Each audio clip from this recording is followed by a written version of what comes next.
Salut à tous. Aujourd'hui d'une revue, d'une box, je vais vous parler de la RX 200. Alors j'avais fait le DNA 200, la Relo DNA 200, sans parler du chipset. Donc là, on va aller voir la box.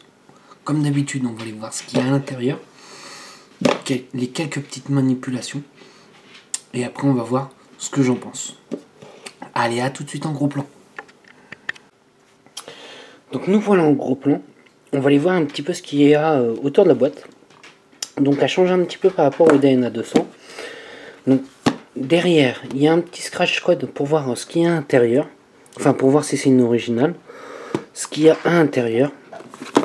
Allez, on ouvre un petit peu la boîte. Donc là, on a une petite notice qui pour une fois est en français. On a du français et de l'anglais. Ce qui est, c'est bien. Ils ont pensé à nous. Pourtant, je suis le premier à critiquer parce que justement, ils pensent pas au français. Hop, voilà, French. Donc, on l'a bien en français. Donc, à l'intérieur, on a la petite box. Enfin, la petite. On a la RX 200. Et là, on va aller voir un petit peu. On va continuer un petit peu. Et là, on a un câble USB. À quoi va nous servir ce câble USB? Il va pouvoir nous servir à deux choses. Soit à recharger la box, ou soit tout simplement à pouvoir faire les mises à jour.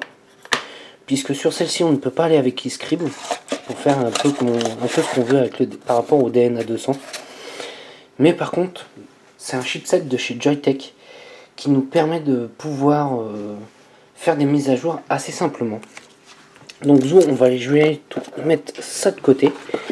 Et on va aller voir tout de suite la box, ce qu'on peut faire avec. Donc, au niveau du principe de la box, ça reste exactement la même chose que la DNA 200. On a toujours les mêmes trous de dégagage, sauf que là, les boutons ne sont plus en métal, ils sont en plastique. Ça va changer. Le chipset aussi qui fait son prix, qui n'est pas du tout le même chipset. C'est la même forme de box, mais ça sera pas la même chose. Donc, on va aller voir s'il y a quelques petits changements. Alors, oui, il y a quelques petits changements. On va le voir surtout au niveau des accus, au niveau du berceau. C'est que là, avant, il y avait, sur la DNA 200, il y avait en bleu un plastique qui ressortait pour éviter les inversions d'accu. Là, sur celle-ci, sur ce chipset-là, l'inversion d'accu est déjà faite. Et comment dire, est déjà est programmée à l'intérieur, si je peux dire, plus ou moins programmée. C'est tout simplement si on met un accu à l'envers, et ben ça fonctionnera pas. Donc on va aller voir un petit peu l'écran. Pour moi, je trouve que c'est un écran assez basique. Ça ressemble à un écran distique. Voilà à quoi ça m'a fait penser la première fois que j'ai allumé la box. Donc la box, pour pouvoir descendre, le bouton de gauche, ça descend relativement assez vite à ce qu'on peut voir. Donc ça va de 1 à 200 watts. Les 1 watt, est-ce que ça va être nécessaire? Est-ce qu'on va s'en servir? Je ne pense pas. Donc après on va remonter un petit peu. Voilà.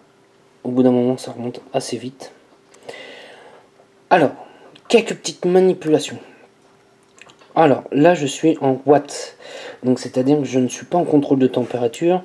Je suis là pour fonctionner normal. En fonction normale. Donc pour passer en contrôle de température, on appuie 3 fois sur le switch. 1, 2, 3. Et là on voit qu'on est passé en contrôle de température. Pour revenir en watts, parce que moi je n'ai pas... Enfin, pour moi à l'heure actuelle, le contrôle de température ne m'intéresse pas. Donc je ne parlerai pas trop du contrôle de température. Et là on est repassé. Hop. Hop, SS, non. Les watts non plus. Alors, 1, 2, 3. 1, 2, 3. Ouais, j'ai éteint la box. Donc,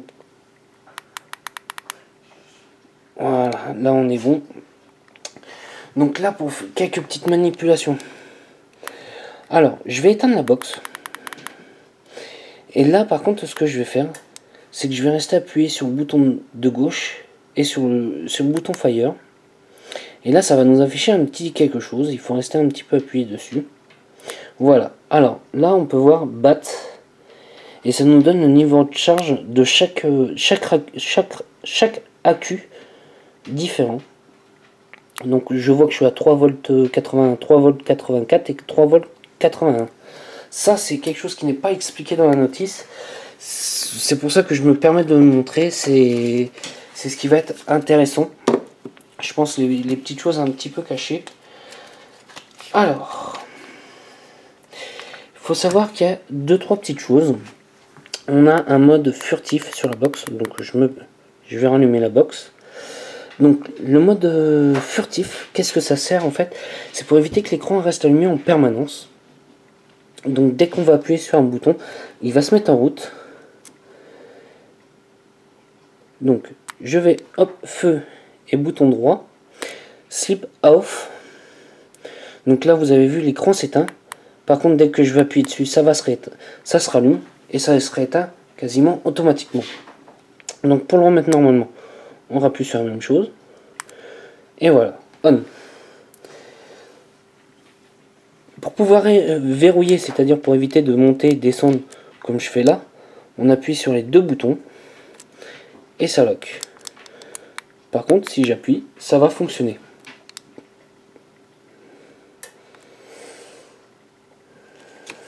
Après, tout ce qui est verrouiller la résistance et tout ça, je pense pas que ça soit intéressant.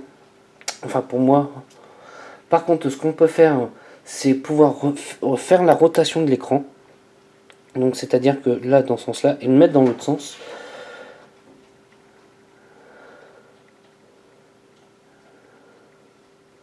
Donc là, quand c'est comme ça, ce qu'il faut faire, c'est tout simplement éteindre la box.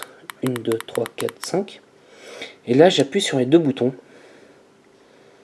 Et là, on voit que l'écran s'affiche de l'autre côté. Et quand je refais la même chose, il se remet normalement. Je vais rallumer la box. Voilà. Donc là, je suis revenu en watts.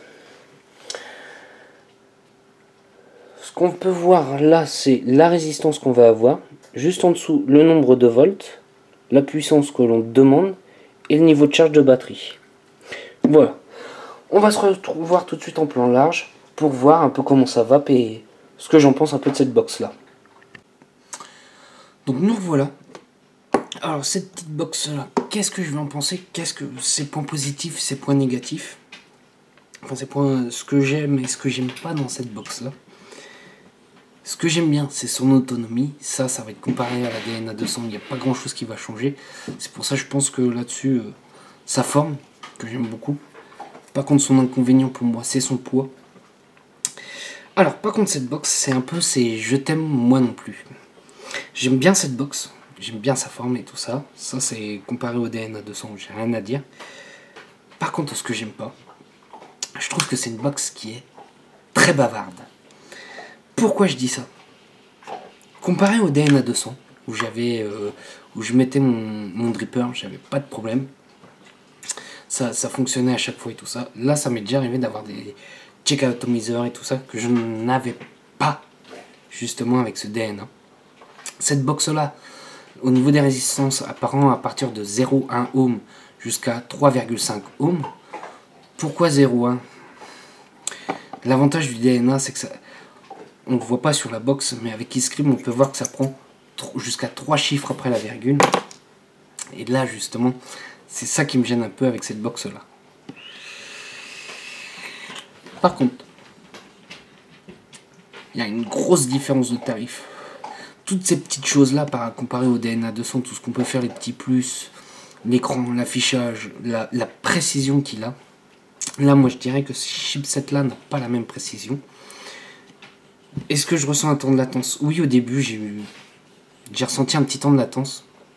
Je pense que c'est le temps que je me fasse un peu à la box. Par contre, pour moi, c'est une box qui est pas chère, qui a 3 accus, qui envoie bien les 200 watts. C'est ce que je peux dire.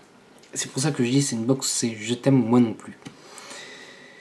Cette box là m'a été envoyée D'ailleurs, je remercie celui qui me l'a envoyé, enfin le fournisseur qui me l'a envoyé. Est-ce que c'est une box que je recommanderais? Oui, c'est une box que je recommanderais pour quelqu'un qui n'a pas envie de s'emmerder, qui n'a pas envie de jouer avec Scribd. C'est une box pas chère, avec 3 accus, qui fonctionne plutôt bien, et qui envoie quand même 200 watts.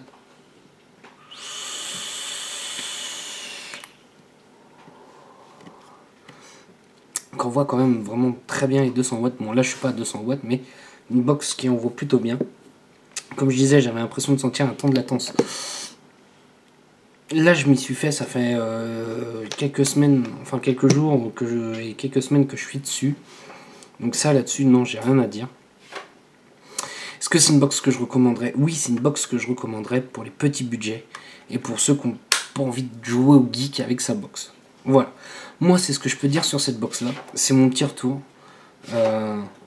Et voilà. Allez, sur ce, moi je vous souhaite une bonne soirée, une bonne journée ou un bon week-end à tous. Salut!